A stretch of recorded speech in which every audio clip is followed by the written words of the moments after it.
కోటి ఎకరాలకు సాగునీరే లక్ష్యంగా ప్రభుత్వం నిర్మిస్తోన్న ప్రాజెక్టులపై విపక్షాలు అవగాహన రాహిత్యంతో ఆరోపణలు చేస్తున్నాయన్నారు TRS MP D Srinivas.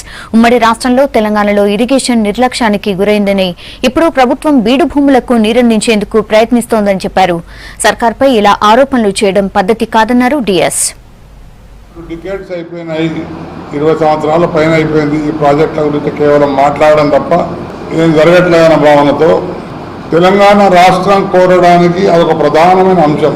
Irrigation totally Telangana neglect చేయబడ్డది. అది కూడా డెలిబరేట్ నెగ్లిజెన్స్ జరిగింది అని ఆయన టోటల్గా ఇన్ డెప్త్ స్టడీ చేసి, ఇదివరకున్న ప్రభుత్వాలు 10 సంవత్సరాలు కాంగ్రెస్, 10 టీడీపీ ప్రభుత్వాలు ఉన్న కాలంలో ఏది కూడా జరగకుండా డబ్బు మాత్రం ఖర్చు చేయడం జరిగింది. 28 ప్యాకేజెస్ మీద టెండర్స్ ఇచ్చి ఈపీసీ ద్వారా 1000 కోట్ల రూపాయలు ఖర్చు చేయడం జరిగింది. కొన్ని నిబంధనల మేరకు వారికి పనులు అప్పచెప్దాం అనుకున్నాము, అది జరగట్లేదు. లేదా చక్కని పరిపాలన ద్వారా రాష్ట్రాన్ని అభివృద్ధి చేసి వెల్ఫేర్ స్కీమ్ ద్వారా ప్రజలకు మేలయ్యే కార్యక్రమాలు చేయాలని అనుకుంటారు. ఒక పని జరుగుతూ ఉంటే దానికి కొంచెం పొలిటికల్ పార్టీస్ అవగాహన రాహిత్యంగా మాట్లాడడం కరెక్ట్ కాదు. బికాజ్ ఇది ఆల్ టెక్నికల్ సబ్జెక్ట్స్.